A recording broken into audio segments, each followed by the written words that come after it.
One nation one election ही नेमकी भानगड काय आहे? ग्रामपंचायत आणि लोकसभेच्या निवडणुका आता इथून पुढे एकत्रितच होणार का? एवढ्या मोठ्या देशामध्ये वेगवेगळ्या राज्यांमध्ये स्थानिक स्वराज्य संस्था, विधानसभा आणि लोकसभेच्या निवडणुका घेताना पुरेशी यंत्रणा शासनाकडे उपलब्ध आहे का? अनेक भाग हे नक्सलाईट आहेत, अनेक ठिकाणी हिंसाचार होतो, निवडणुकीदरम्यान मोठ्या प्रमाणात दंगली उसळतात. मग एवढं मोठं पोलीस दल हे भारतात अवेलेबल आहे का? सुरक्षा यंत्रणा तेवढी टाईट राहणार आहे का? महसूल यंत्रणा तेवढी टाईट राहणार आहे का? या आणि अनेक प्रश्नांवर आपण पुढच्या 8 ते 10 मिनिटात चर्चा करणार आहोत. कुठेही जाऊ नका. निश्चितपणे या चर्चेनंतर आपल्याला नेमकं काय वाटलं, अनेक व्हिडिओ आपण यापूर्वी पाहिले असतील, त्यावर आपलं काय मत आहे ते कॉमेंट्स बॉक्समध्ये जरूर कळवा. चॅनलला लाईक, शेअर आणि सबस्क्राईब करायला विसरू नका. मंडळी नमस्कार, मी Laxmikant Ruikar. News and views मध्ये तुम्हा सर्वांचं स्वागत.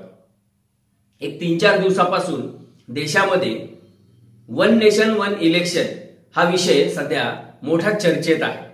मुंबईमध्ये इंडिया आघाडीची बैठक सुरू असताना पंतप्रधान नरेंद्र मोदी यांनी घोषणा केली की पुढच्या 18 ते 22 सप्टेंबर दरम्यान दिल्लीमध्ये संसदेचं विशेष अधिवेशन बोलावण्यात येईल. आता हे अधिवेशन का बोलावण्यात आलं आहे, त्यामध्ये काय नेमकी चर्चा होणार आहे, कशा पद्धतीनं त्या ठिकाणी विचार मांडले जाणार आहेत, कोणते विधेयक मांडले जाणार आहेत, हे सगळं गुलदस्त्यात आहे. मात्र ही घोषणा झाल्यानंतर जशी इंडिया आघाडीमध्ये मोठ्या प्रमाणात गडबड गोंधळ उडाला, तसाच एनडीए मध्ये देखील गडबड गोंधळ उडाला. परंतु दुसऱ्याच दिवशी माजी राष्ट्रपती रामनाथ कोविंद यांच्या नेतृत्वाखाली वन नेशन वन इलेक्शनसाठी एक समिती नियुक्त करण्यात आली आणि बऱ्यापैकी पिक्चर क्लिअर झालं की 18 ते 22 सप्टेंबरच्या दरम्यान या विषयावरच शक्यतो चर्चा होऊ शकते. आता वन नेशन वन इलेक्शन ही काय भानगड आहे? तर 1947 ला भारत स्वतंत्र झाल्यानंतर पहिली सार्वत्रिक निवडणूक झाली ती 1952 ला. 1952 ते 1978 म्हणजे जवळपास 26 वर्ष या देशामध्ये वन नेशन वन इलेक्शनचीच परिस्थिती होती. म्हणजे तसा कायदा नव्हता, तसं विधेयकही नव्हतं, परंतु एकंदरच भारत स्वतंत्र झाल्यानंतर सगळ्याच राज्यांमध्ये एकाच वेळी निवडणूक झाली, त्याच वेळी केंद्राची देखील निवडणूक झाल्यामुळं तो एक प्रघात पडला आणि पंचवार्षिक निवडणुका ही कन्सेप्ट समोर आली. परंतु इंदिरा गांधी यांच्या काळात लागलेली इमर्जन्सी आणि त्यानंतर झालेल्या निवडणुका, इंदिरा गांधींनी अनेक राज्य सरकार केलेली बरखास्त, या सगळ्यामुळे ही जी घडी होती वन नेशन वन इलेक्शनची ही कुठेतरी विस्कटली.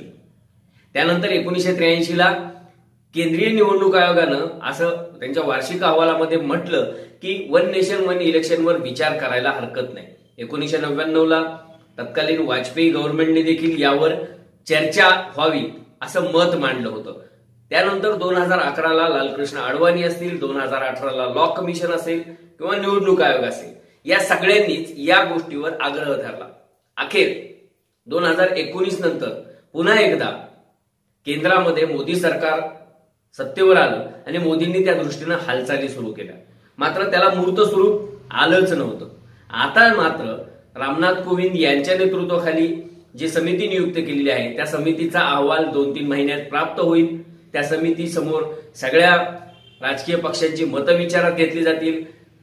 त्या भागातील मुख्यमंत्री असतील, त्या भागातील प्रशासकीय यंत्रणा असेल, त्या भागातील महसूल यंत्रणा असेल, पोलीस यंत्रणा असतील, यांचा देखील मत विचारात घेतलं जाईल. सर्वसामान्य माणसांची मतं विचारात घेतली जातील आणि निश्चितपणे एक कार्यक्रम आखून ही कन्सेप्ट संसदेसमोर मांडण्यात येईल. त्यानंतर यावर चर्चा होऊन ती संमत करायची, लागू करायची की नाही लागू करायची यावर फायनलाइज होईल.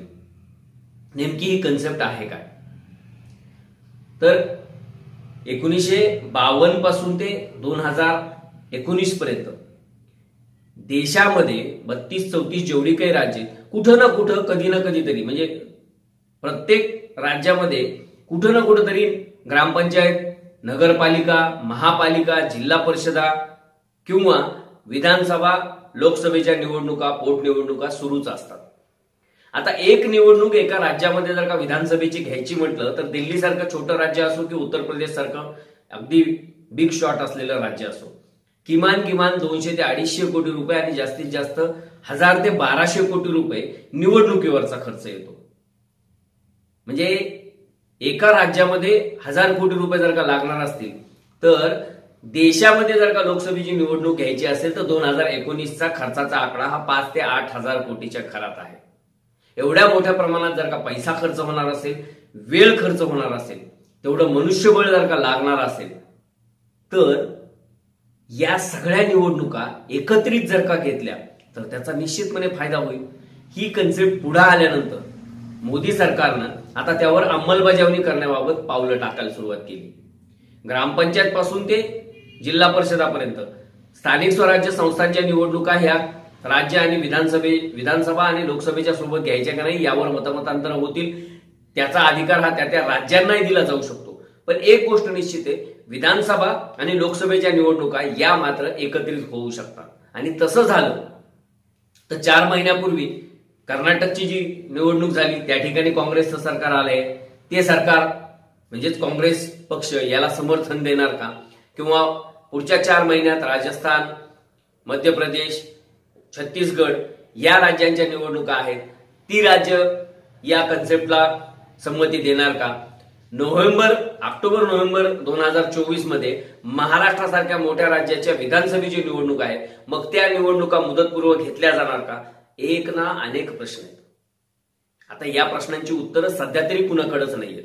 एक निश्चित आहे की ही जी समिती नियुक्त केलेली ही समिती या सगळ्या गोष्टींचा बारकाईने विचार करणार आहे किंवा त्यांना करावं लागणार आहे. एखादं राज्य जर का अचानक त्या ठिकाणी धार्मिक किंवा जातीय तेढ निर्माण झाली किंवा हिंसाचार झाला आणि त्या ठिकाणी ते सरकार जर का बरखास्त करावं लागलं, तर मग त्या ठिकाणी पुढची 3-4 वर्ष 2 वर्ष जो काही कार्यकाळ उरलेला आहे तो कार्यकाळ राष्ट्रपती राजवट असणार का? केंद्र सरकार त्या ठिकाणी हस्तक्षेप करणार का? की त्या ठिकाणी पुन्हा परत तेवढ्याच काळासाठी निवडणूक घेतली जाणार? या देखील गोष्टी क्लिअर नाहीयेत. खूप मोठे प्रश्न आहेत, पण त्या प्रश्नांची उत्तरं ही या समितीला शोधावी लागणार आहे. निश्चितपणे ही समिती त्यावर अभ्यासपूर्ण स्वतःचं मत मांडेल, सगळ्यांची मतं विचारात घेईल आणि एक अहवाल सादर करेल, यात शंका नाही. पण 1 नेशन 1 इलेक्शन ही कन्सेप्ट आता भारतासारख्या देशानं स्वीकारायला हरकत नाही. अगदी थोडाफार जर का विचार केला तर देशाचे पंतप्रधान असो किंवा त्या राज्याचे मुख्यमंत्री, पक्षाचे प्रमुख पदाधिकारी, विरोधी पक्ष नेते एक जिथं कुठंही निवडणूक असेल त्या ठिकाणी जाऊन प्रचार सभा घेतात, संमेलनं घेतात, कॉर्नर मीटिंग घेतात, रोड शो करतात. केवढी मोठी एनर्जी त्या ठिकाणी खर्च होते, किती मोठ्या प्रमाणात लोकांना त्या ठिकाणी बोलवावं लागतं, त्या ठिकाणचा खर्च केला जातो. त्या ठिकाणी आचारसंहिता असल्यामुळं त्या भागामध्ये त्या राज्यामध्ये कुठल्याही नवीन योजना जाहीर करता येत नाहीत, नवीन योजनांना गती देता येत नाही, शुभारंभ करता येत नाही, भूमिपूजन करता येत नाही. सगळ्या अडचणी या आचारसंहितेमुळे येतात आणि कुठं ना कुठं तरी निवडणुकीची ही प्रक्रिया सुरूच असते. त्यामुळंच एकाच वेळी जर का 2-3 महिने निवडणुकांचा हंगाम, निवडणुकांचा प्रोग्राम जर का सुरू राहिला तर निश्चितपणे त्याचा फायदा देशाला होणार आहे. त्यातून पैसा वाचणार आहे, वेळ वाचणार आहे, प्रशासकीय यंत्रणेवरील ताण देखील वाचणार आहे. आणि सगळ्यात महत्वाचं की जर का काही निवडणुका म्हणजे काही जर का कार्यक्रम आखायचे असतील त्या राज्याला किंवा त्या देशाच्या प्रमुखाला, तर 4-4.5 वर्ष आपल्या हातात सत्ता आहे आणि त्यामुळे आपण हा कार्यक्रम यशस्वी करू शकतो, हा विश्वास देखील त्यांना मिळेल. आता यावर सर्वसंमती होणं ही देखील खूप मोठी गोष्ट आहे. ते खूप मोठं शिवधनुष्य आहे जे आता या समितीला पेलावं लागणार आहे. कारण की काँग्रेस असेल, राष्ट्रवादी काँग्रेस असेल, ममता बॅनर्जी यांचा तृणमूल काँग्रेस असेल किंवा आप सारखी पार्टी असेल किंवा डावे असतील, शिवसेनेसारखी पक्ष असेल, या पक्षांचा थेट या विधेयकाला किंवा या कन्सेप्टला विरोध नाहीये, पण ते खुलेपणानं सोबत सुद्धा यायला तयार नाहीयेत. आणि त्यामुळेच या सगळ्यांच्या बाबतीत एक पक्का असा निर्णय होणं अपेक्षित आहे, होणं गरजेचं आहे.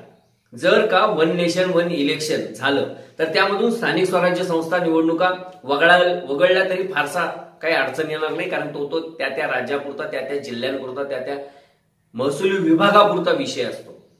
पण विधानसभा आणि लोकसभेच्या निवडणुका जर का एकत्रित झाल्या तर त्याचा दूरगामी परिणाम, चांगला पॉझिटिव्ह परिणाम हा देशाच्या आर्थिक जडणघडणीवर होणार आहे, देशाच्या विकासावर होणार आहे. विकासाला जो काही खीळ लागतो आचारसंहितेमुळे त्यालाही कुठेतरी ब्रेक बसणार आहे. त्यामुळं सर्वच राजकीय पक्षांनी या गोष्टीकडे गांभीर्यानं पाहायला हरकत नाही आणि या गोष्टीवर गांभीर्यपूर्वक विचार करून ही कन्सेप्ट लवकरात लवकर भारतामध्ये राबवून जगासमोर एक आदर्श निर्माण करायला हरकत नाही.